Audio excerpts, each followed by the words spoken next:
মাননীয় স্পিকার, হাজার মানুষের আত্মত্যাগ তার ফসল হচ্ছে আজকের এই সংসদ।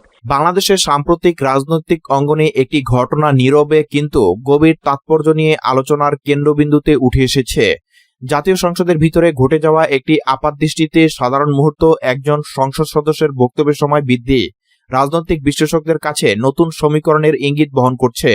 ঘটনার কেন্দ্রে রয়েছেন রুমিন ফারহানা, যিনি একসময় বাংলাদেশ জাতীয়তাবাদী দলের প্রভাবশালী নীতি নির্ধারক হিসেবে পরিচিত ছিলেন। বর্তমানে স্বতন্ত্র সংসদ সদস্য হিসেবে তিনি সংসদের সরকারের বিভিন্ন সিদ্ধান্তের তীব্র সমালোচনা করে আলোচনায় রয়েছেন। তার বক্তব্যে উঠে আসছে কেন্দ্রীয় ব্যাংকের গভর্নর নিয়োগ, সিটি কর্পোরেশন পরিচালনায় প্রশাসক নিয়োগ সহ নানা স্পর্শকাতর বিষয়। সম্প্রতি সংসদে তার বক্তব্য চলাকালে স্পিকার সময়সীমা শেষ হওয়ার কারণে মাইক্রোফোন বন্ধ করতে উদ্যোগী হন। ঠিক সেই মুহূর্তে দাঁড়িয়ে যান নাহিদ ইসলাম, যিনি ন্যাশনাল সিটিজেন পার্টি এর আহ্বায়ক এবং বিরোধী দলীয় হুইপ হিসেবে পরিচিত। তিনি রুমিন ফারহানার বক্তব্যের সময় বাড়ানোর জন্য অনুরোধ জানান এবং স্পিকার সেই অনুরোধ মঞ্জুর করেন। এই ঘটনাকে অনেকে কেবল সৌজন্য হিসেবে দেখলেও রাজনৈতিক মহলে এটি একটি বড় বার্তা হিসেবে ব্যাখ্যা করা হচ্ছে। বিশ্লেষকদের মতে এই ঘটনায় একটি সম্ভাব্য রাজনৈতিক সেতু বন্ধনের আভাস মিলেছে। বিশেষ করে তরুণ নেতৃত্বাধীন এনসিপি এবং অভিজ্ঞ পার্লামেন্টেরিয়ান রুমিন ফারহানার মধ্যে সমন্বয়ের সম্ভাবনা নিয়ে আলোচনা জোরদার হয়েছে, যদিও এ বিষয়ে আনুষ্ঠানিক কোনো ঘোষণা নেই। বিভিন্ন সূত্রে গোপন আলোচনা চলার ইঙ্গিত পাওয়া যাচ্ছে। এদিকে দেশের রাজনৈতিক প্রেক্ষাপটে আরেকটি আলোচিত বিষয় হল তথাকথিত জুলাই আন্দোলনের সঙ্গে যুক্ত বিভিন্ন প্ল্যাটফর্মের সম্ভাব্য পুনর্গঠন। আপ বাংলাদেশ নামের একটি প্ল্যাটফর্মের কয়েকজন গুরুত্বপূর্ণ নেতা যেমন আলী হাসান জুনায়েদ, রাফে সালমান রিফাত এবং শাহরিন সুলতানা ইরা এনসিপির সঙ্গে ঘনিষ্ঠ যোগাযোগ রাখছেন বলে রাজনৈতিক অঙ্গনে গুঞ্জন রয়েছে। একই সঙ্গে আমার বাংলাদেশ পার্টি এর অংশ নতুন রাজনৈতিক সমীকরণে যুক্ত হতে আগ্রহী বলে শোনা যাচ্ছে। বিশ্লেষকদের একটি অংশ মনে করছেন এটি দেশের রাজনীতিতে একটি নতুন মেরুকরণের সূচনা হতে পারে। তরুণ নেতৃত্ব, আন্দোলন ভিত্তিক সংগঠন এবং অভিজ্ঞ রাজনীতিবিদদের সমন্বয়ে একটি বৃহৎ জোট গঠনের সম্ভাবনা তৈরি হচ্ছে।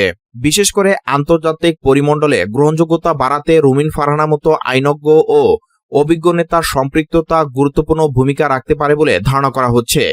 তবে এই পরিবর্তনের সম্ভাবনা নিয়ে সংশয় রয়েছে। সমালোচকদের মতে রুমিন ফারহানার অবস্থান পরিবর্তন কেবল আদর্শগত নয়, বরং রাজনৈতিক পুনঃস্থাপনের একটি কৌশল হতে পারে।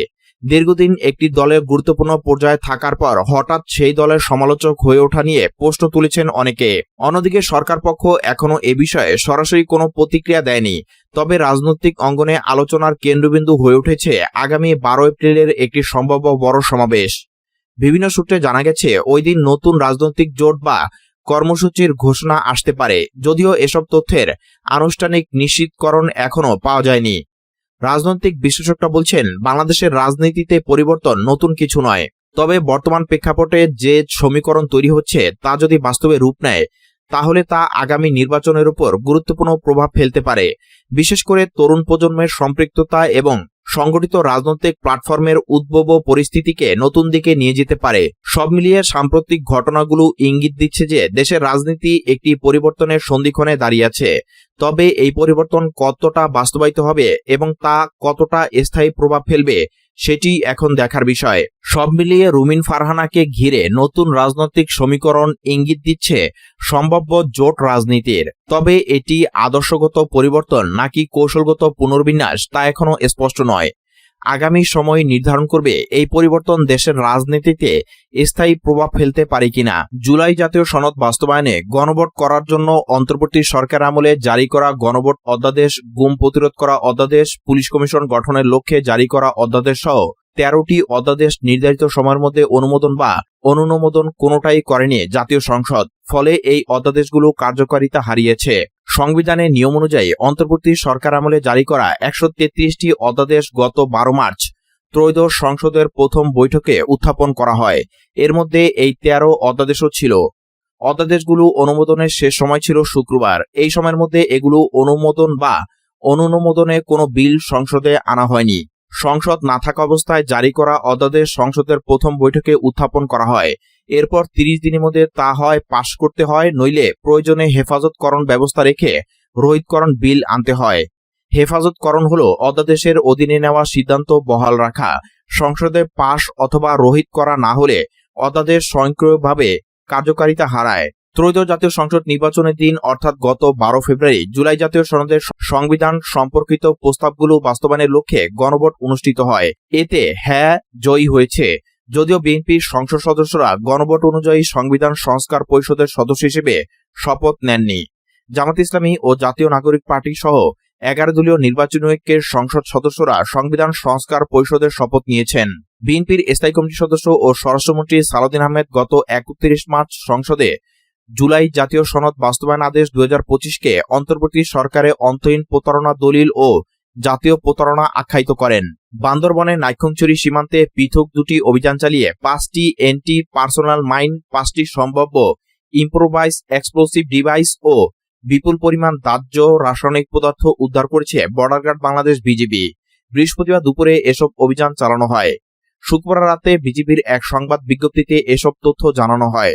এতে বলা হয়, গোয়েন্দা তথ্যের ভিত্তিতে বৃহস্পতিবার দুপুরে বিজিবি নাইক্ষ্যংছড়ি ব্যাটালিয়নের অধীন টার্গুপাড়া বিওপির একটি টহল দল বাংলাদেশ মিয়ানমার সীমান্তের 53 ও 54 নম্বর পিলারের মধ্যবর্তী ছায়াপাড়া এলাকায় বিশেষ অভিযান চালায়।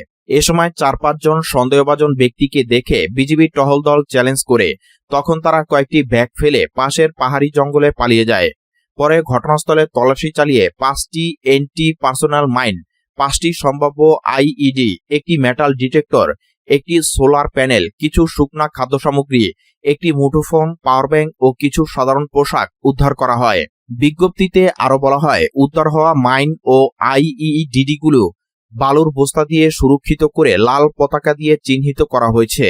জননিরাপত্তার স্বার্থে ওই এলাকায় সাময়িকভাবে যান চলাচল বন্ধ রয়েছে। একই সঙ্গে টহল জোরদার করা হয়েছে।